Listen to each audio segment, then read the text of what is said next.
Bien, amigos, el día de ayer el presidente de los Estados Unidos, Donald Trump, designó el nuevo embajador de los Estados Unidos de Panamá, que tiene que ser ratificado, obviamente, en el Senado. Él se llama Eric Bethel y es el nuevo designado, como dije, después de la salida de John Philly. Él fue director ejecutivo suplente de los Estados Unidos ante el Banco Mundial y es experto en inversiones chinas y en gestión de patrimonios privados. Él era el director ejecutivo suplente hasta hace muy poco que salió del cargo. Así que vamos a ver cómo le va en el Senado Pero, esta designación, ¿no? pero es extraño, Guillermo, que Estados Unidos le dé tan poca importancia a la Embajada de Panamá. Y en este momento, hacerlo en este momento, Y ¿no? en este momento, o Eso es lo sea, raro. raro se quedó, eh, John Philly fue engañado por el gobierno del presidente Juan Carlos Varela, le ocultó el restablecimiento de relaciones con China y eso le costó una destitución fulminante o una salida fulminante a John Philly, Estuve Guillermo, leyendo, señor Murga, de la agregando lo que Embajada de dice, Panamá.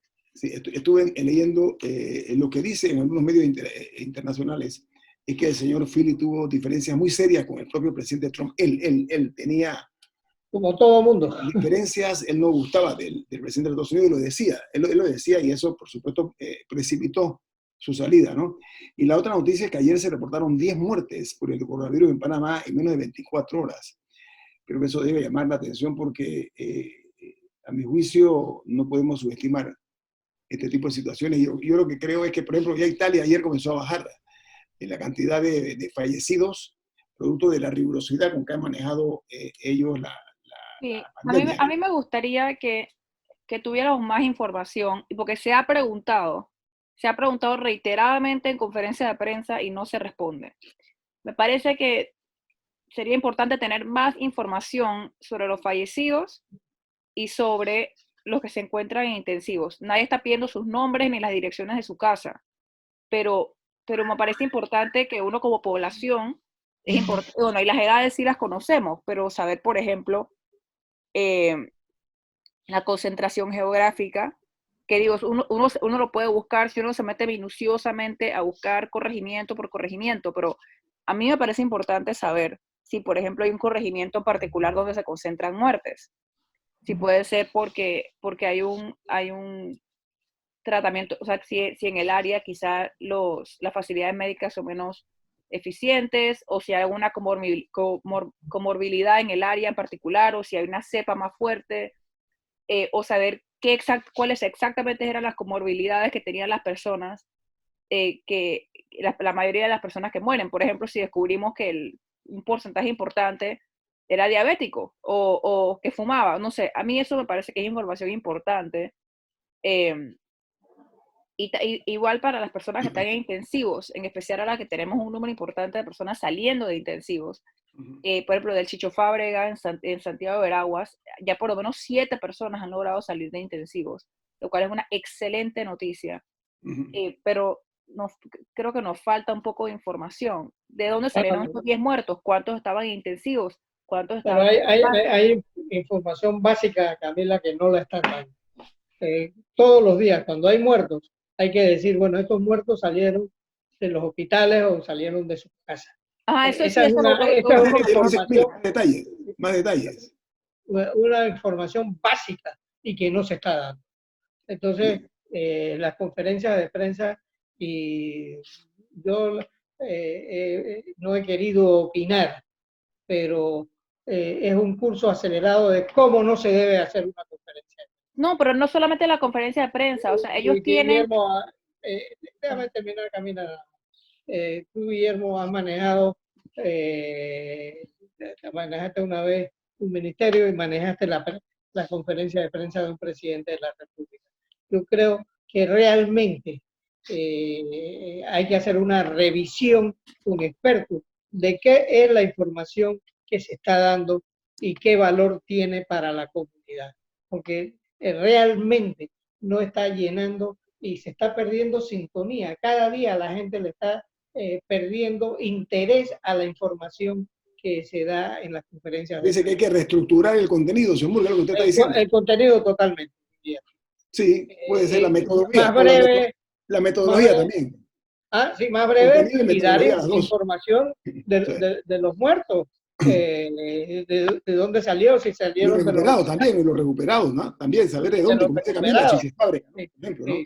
Sí, estoy de acuerdo. Lo que digo es que aún si la información no se brinda en la conferencia de prensa, no entiendo por qué no puede estar de una manera sencilla. Ellos tienen un sitio web con los datos y tienen un mapa de Panamá y uno puede ir viendo corregimiento por corregimiento dónde están. Y, por ejemplo, así es como antes de que lo empezaran a decir en las conferencias de prensa, uno podía notar, si uno monitoreaba día a día, uno podía monitorear el aumento de casos de manera increíble en Arraiján, que ahora es el corregimiento con mayor número de casos.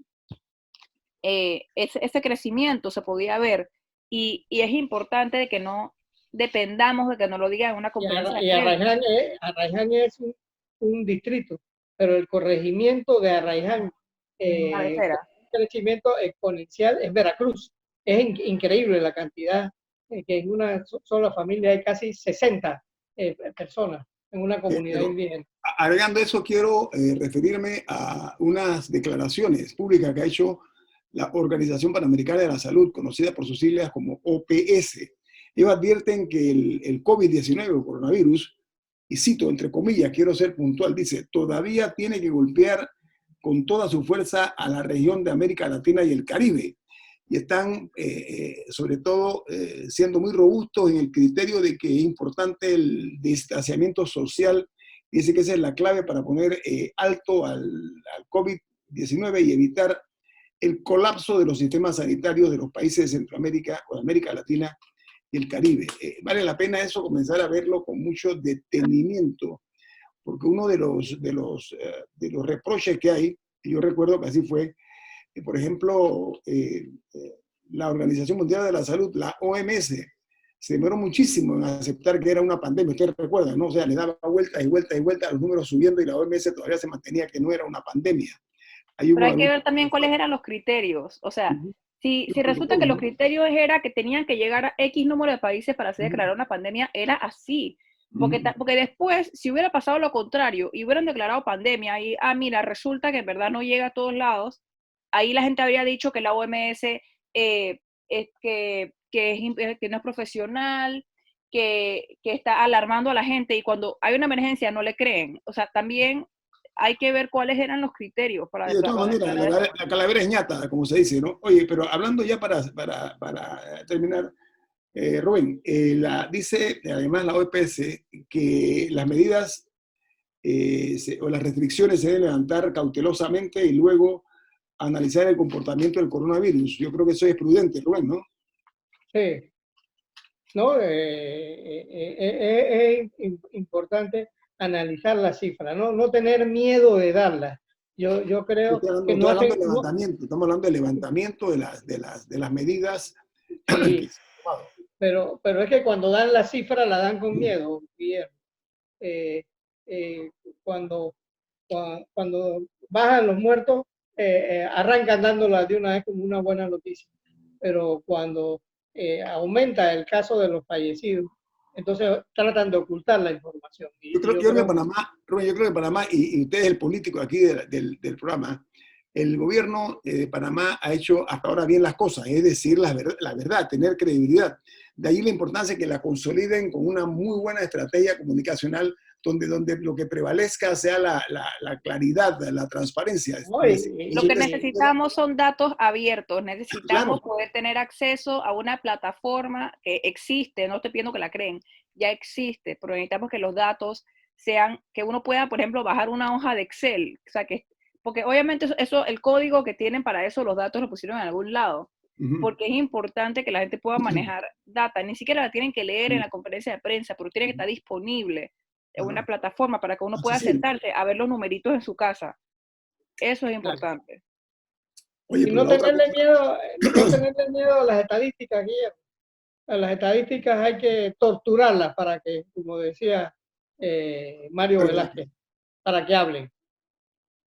Ahora, la OPS se ha atrevido a publicar o a hacer público que la cuarentena de levantarse sería en el año 2022 y que dependerá del distanciamiento social, que debe ser, según ellos, la palabra es intermitente.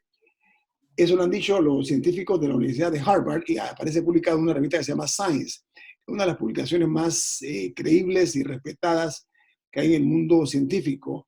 La cuarentena, llevarla o que se levante en el año 2022. Yo creo que eso hay que analizarlo bien porque es muy fácil decirlo, pero lo que hay que ver también, que si bien es cierto que la salud es fundamental, hay que ver también la parte económica, hay que tener eso muy en cuenta, porque vamos a tener una humanidad que va a estar en condiciones de precarismo. Yo diría también la parte social, porque parte de la razón por la que América Latina es una de las regiones del mundo donde es más difícil imponer una cuarentena y que sea efectiva es por razones sociales, porque tienes precariedad alimenticia en ciertas áreas, tienes precariedad de vivienda, personas que viven hacinadas y en condiciones no adecuadas.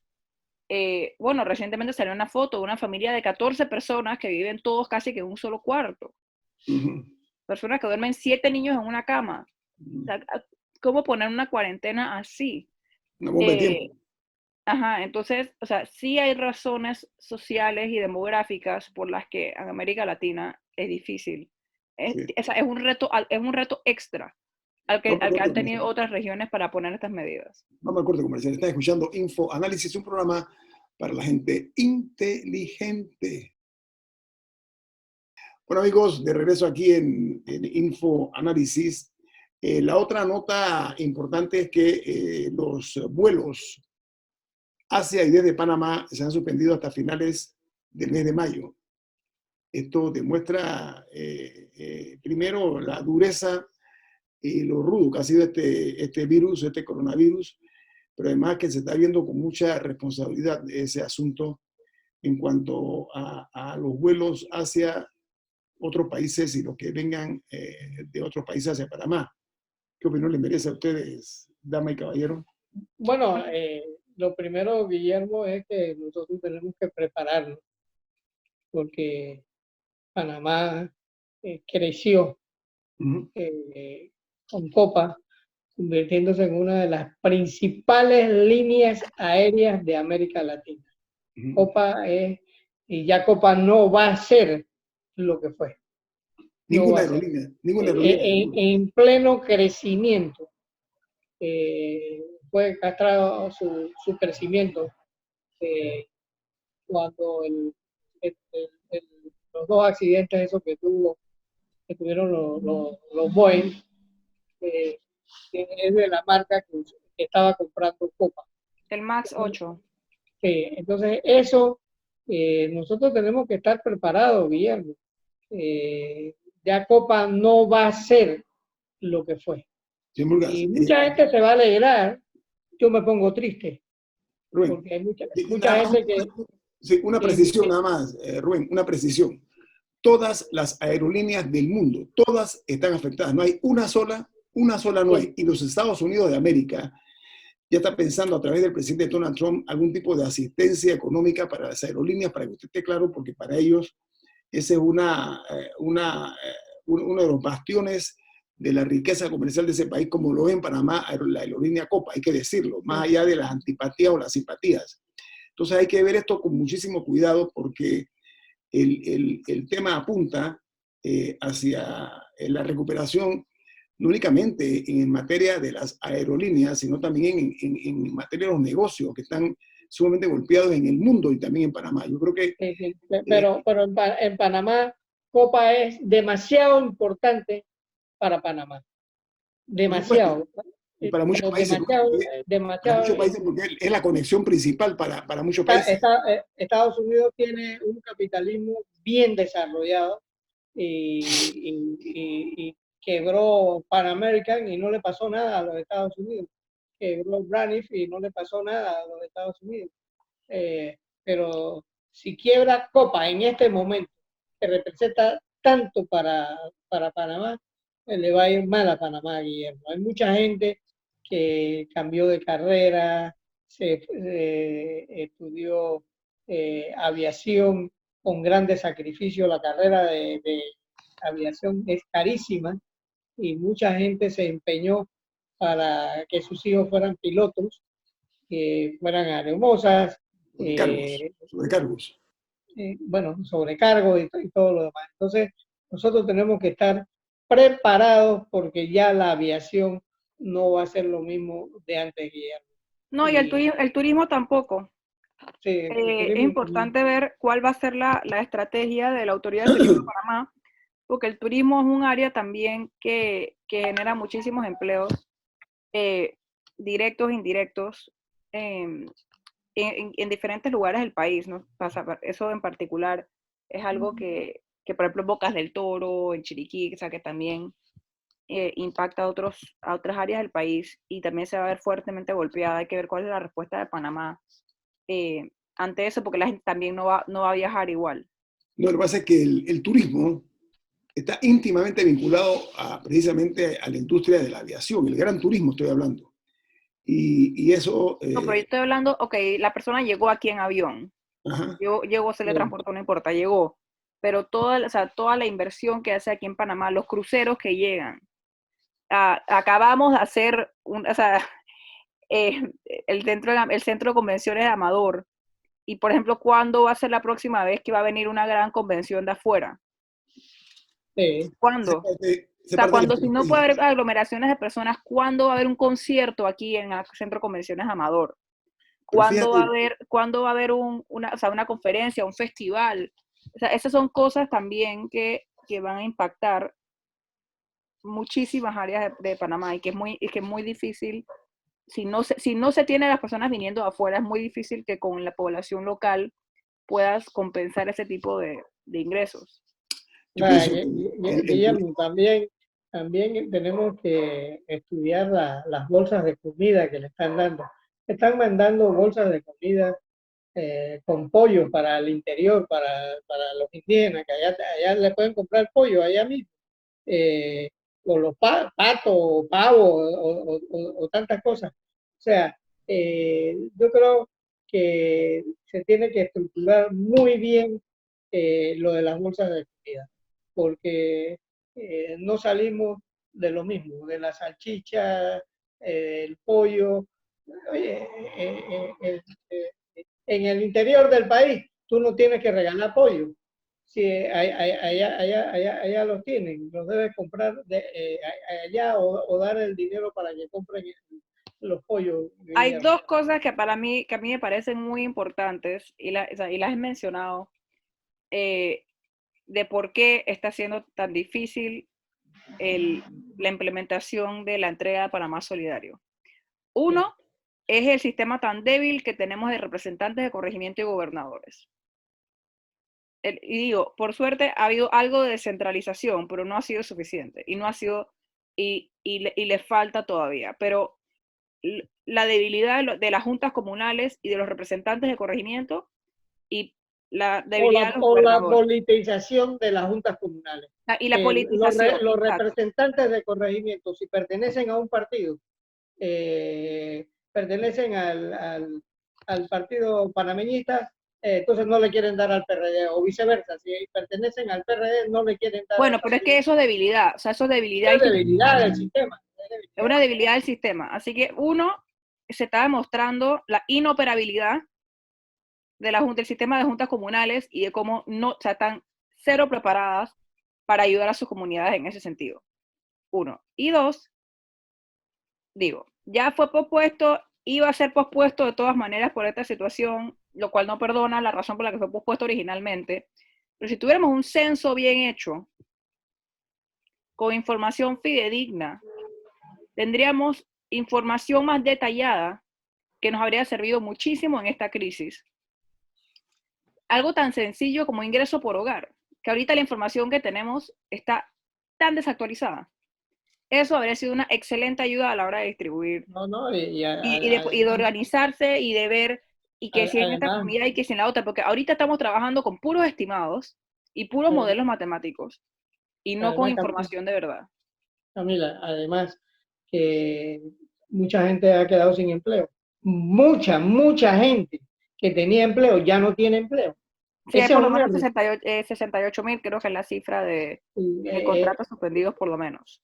por Pero lo menos. déjame agregarle algo más que ustedes están planteando que me parece muy importante y me parece muy bien. El tema me parece propio para nosotros, ¿no? Mira, lo que dice Camila sobre el censo, el error de no haberse preocupado, y ahí hay que ver quiénes son los responsables de hacer un censo en serio. Uno, no sabemos cuál es nuestra realidad. Y segundo, ahora está saliendo todas las arrugas a las malas decisiones. En los últimos tres, por lo menos en los últimos tres quinquenios, de haber desatendido el sector agropecuario. Si aquí se cierran los mercados, vamos a tener un problema muy serio nosotros de subsistencia. O sea, no sé si lo estoy explicando. O sea, la falta de visión en su momento de los jefes de Estado, de no mirar, dedicarse más a la importación que a la exportación o a mantener nuestra seguridad alimentaria. Ahora se está viendo, se está comenzando a ver la gravedad de Pero esa también, negligencia. pero al mismo tiempo tenemos productores que están teniendo que botar su producto porque no tienen dónde llevarlo. O sea, lo que digo es que yo no entiendo cómo se toman decisiones desde la ciudad de Panamá. O sea, hay decisiones que deberían tomarse. Por ejemplo, Bueno, en plena cosecha de cebolla, en un plena representante del cosecha de corregimiento de cebolla, Embugaba sabe lo que se produce, debería saber lo que se produce en Bugaba y cómo Camila, distribuirlo. El gobernador de Chiriquí debería poder tomar decisiones sobre cómo se distribuye el tomate chiricano. O, bueno, yo no sé si Chiriquí produce tomate, si es otra bueno, región.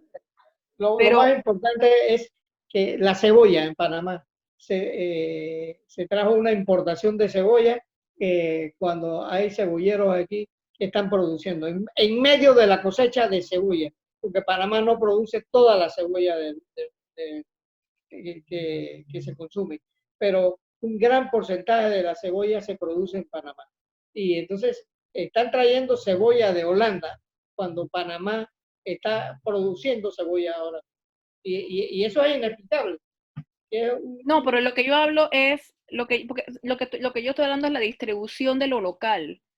No hay razón por la que el ministro del MIDA, sentado en una oficina, no sé dónde está el MIDA, en la ciudad de Panamá, que yo soy de Está la en la opinión de ciudad que de debería Panamá. estar en Azuero o algo por allá, que no hay razón para que el ministro del MIDA en Panamá esté que estar en este momento tomando decisiones sobre qué hace un tomate en Chiriquí.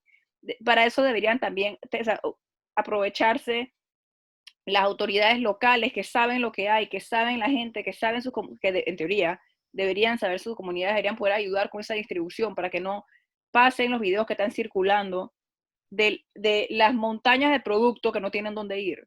O sea, es que parte de las inmorales condiciones de pobreza que hay en el campo se debe precisamente a la falta, repito yo, de una visión de país, de una visión de falta de lo que es un jefe de gobierno con el interés de realmente servirle al país. Aquí hubo una situación vulgarmente escandalosa, que aquí se importaba, ok, arroz y estaban los arroceros llenos de productos. Entonces, todas esas cosas las estamos viendo ahora y las vamos a pagar si esto Dios quiera que no se siga extendiendo. Ok, eso estamos realmente ante un peligro. Datitos importantes. El panameño prefiere la cebolla panameña a la cebolla holandesa.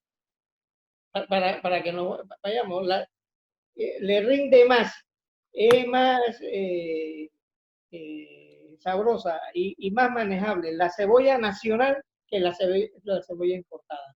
Y eso parece que lo desconocen los importadores de cebolla aquí, que no sé cómo estamos permitiendo que en plena cosecha de cebolla nacional estamos permitiendo la importación de cebolla holandesa. Rubén, es que ha habido una competencia de disparates en el manejo exactamente de ese tipo de temas, porque se ha pensado más que todo en el negocio de la codicia, en el negocio de 4 avivatos en Panamá, de 5 o de 6, o de 1 en particular, para el propósito de ganar dinero trayendo productos de afuera cuando en Panamá nuestros productores tenían. Vamos al corte comercial. Esto es Info Análisis, un programa para la gente inteligente. Bueno, amigos, entramos en la etapa final de Infoanálisis. Señor Murga, ¿usted quería proponer un tema? No, que el gobierno tiene, nadie tiene un doctorado en el coronavirus, Guillermo. Nadie sabe hasta cuándo va a durar esto. Pero también tenemos que aprender a hacer altos, Ahora mismo, nosotros tenemos que decir cuántos días vamos a permitir que se abra el país, porque esto no puede continuar así. Los funcionarios públicos están sin trabajar y están cobrando sin trabajar, y eso no es correcto en un país, Guillermo, que se diga serio. Entonces, yo pienso que el gobierno actual va a decir, bueno, vamos a abrir por 5 días, pero con restricciones. Eso de que un día salgan los hombres y otro día salgan las mujeres, yo no sé si eso es bueno, porque hay parejas que salen juntos, los viejitos salen juntos. Y entonces, cuando tú le cierras la posibilidad de que salga uno de los dos en un día, estás bloqueando la convivencia familiar. Pero es que justo el punto es que no salgan, lo que han dicho que es una persona por familia. Sí, o sea, digo, obviamente hay excepciones, porque si es una mamá soltera con 2 niños chiquitos, obviamente no tienes la culpa de ser joven, Camila, pero hay viejos que salen juntos, que es una realidad. Bueno, es que en teoría debería haber sistemas de apoyo para que los mayores no tengan que salir. Debería haber un sistema de apoyo para que no tengan que salir a ningún lado, ni a un súper, ni a nada, ni a una farmacia, porque no deberían salir. Hay viejitos que no tienen hijos. Por eso dije que debería, por ejemplo, en otros países por eso dije que debería. En otros países es muy fácil decir. En otros países 2 habitaciones o 3 habitaciones en una casa. Hay casas que nada más tienen una sola habitación. Esa es la realidad de Panamá. Por eso dije que debería. Entonces, un ministro o un presidente de la República, de la clase alta, de la clase superior, él piensa que las casas del común de la gente es igual a la suya. No es así. Ahora mismo no creo. Un desastre, Guillermo, un desastre que pasó con 30 familiares en una sola comunidad de indígenas de Cunayala, en Veracruz. 30 están cerradas todas las familias. ¿Por qué? Porque viven en una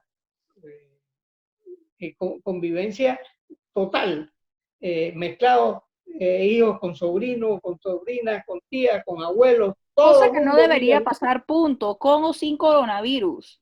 Sí, sí. O sea, eso no debería pasar, no es aceptable con o sin coronavirus. Pasa. Entonces, esa es una de las cosas que hay que anotar en nuestra listita de Navidad, para que cuando pase el coronavirus nos acordemos, y que ustedes se acuerdan de ese problema que tuvimos como en marzo o en abril. Bueno, vamos a resolver eso. O sea, hay que ir tomando nota de todas esas cosas. Y aquí lo más fácil es cerrar esa comunidad y decirle no pueden salir, pero ¿y quién le da la comida?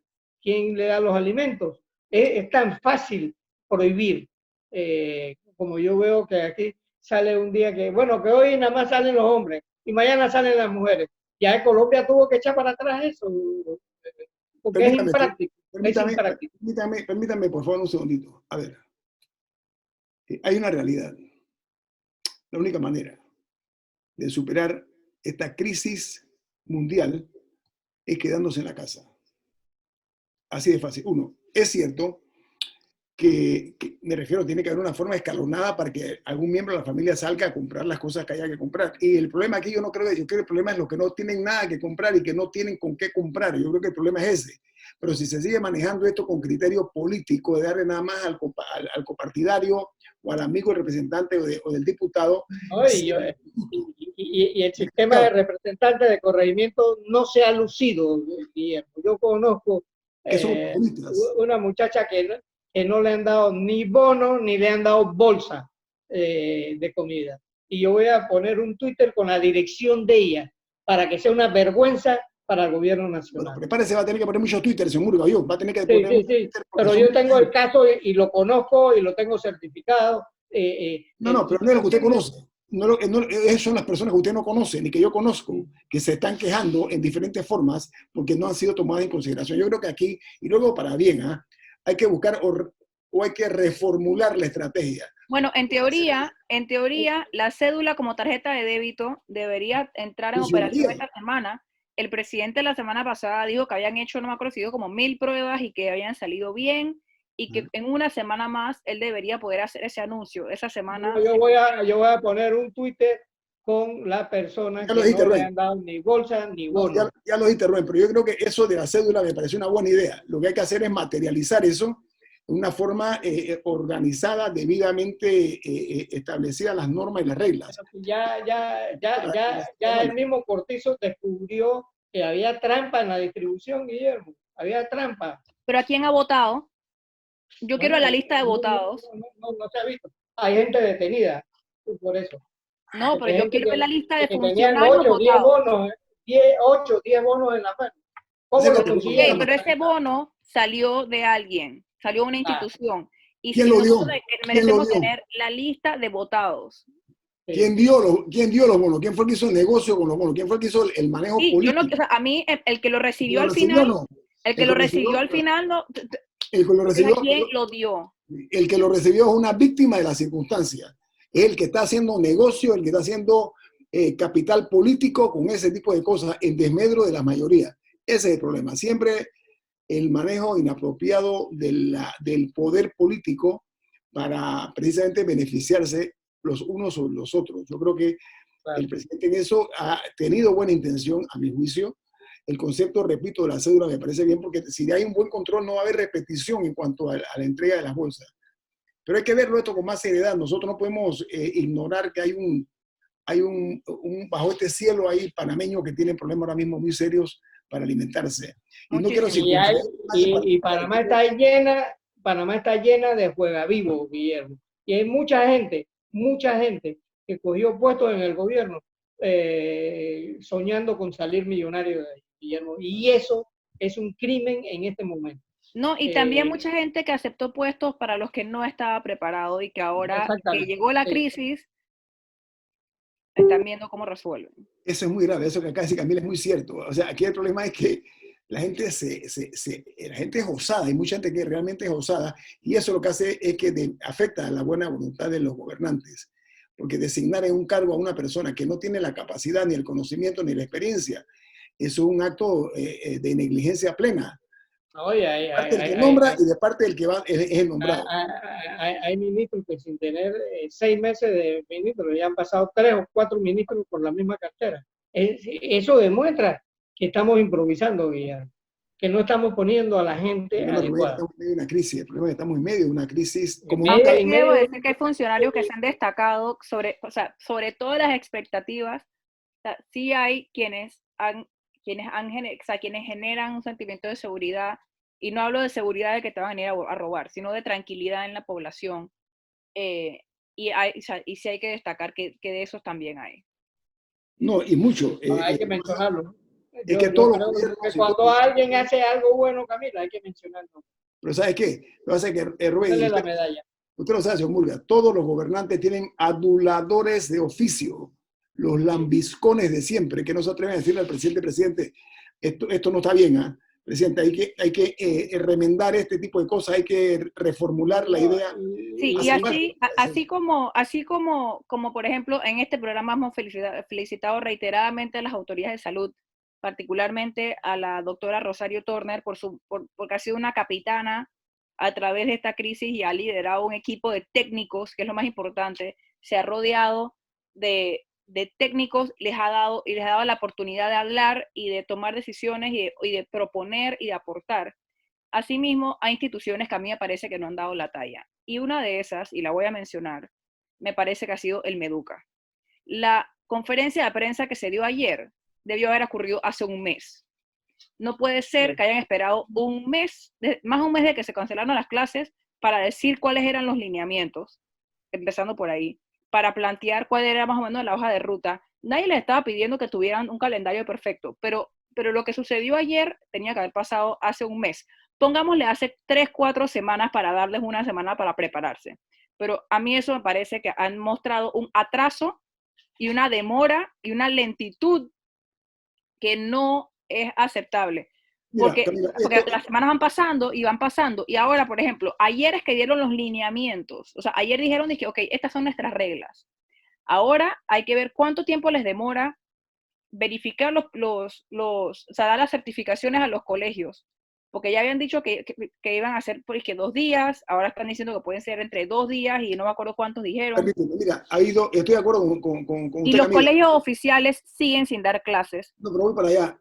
Siento, para reforzar lo que está diciendo, el Ministerio de Educación ha visto esto con cierto grado de desdén. Incluso hay algo como de frivolidad. No le han dado la importancia que realmente tiene este tema de la educación, que ha sido ignorado por todo, casi muchos gobiernos. Entonces yo creo que en esta Guillermo, es muy triste lo que está pasando, la diferencia entre la educación privada y la educación pública. no, Te voy a dar un ejemplo personal, un ejemplo familiar. Mis nietos, que están, los tres están en la misma escuela, y los nietos míos se vayan y se visten y se uniforman y dan clases desde la casa. Los tres dan clases desde la casa, uniformados. Eso no ocurre en la educación pública, Guillermo. Eso es una lástima que los niños que están en escuelas privadas, porque hay escuelas privadas y hay escuelas privadas también,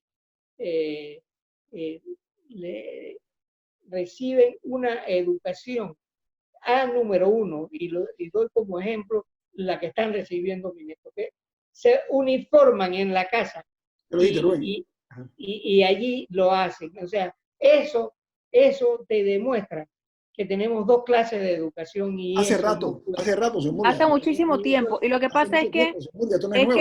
Oiga, por favor. y digo, y yo sé que yo he sido, o sea, yo he tratado de decirme que uno tiene que tener paciencia, porque, y me parece que todos la debemos tener, porque al final esto es una crisis sin precedentes y todas esas cosas, pero francamente, demorarse más de un mes en por lo menos decir qué es lo que busca el Meduca. O sea, y literalmente a mí no me pareció que era nada extraordinario decir que tiene que tener una plataforma y que se va a tomar en cuenta, o sea, los lineamientos, francamente, no requerían un mes para pensarse, no lo requerían.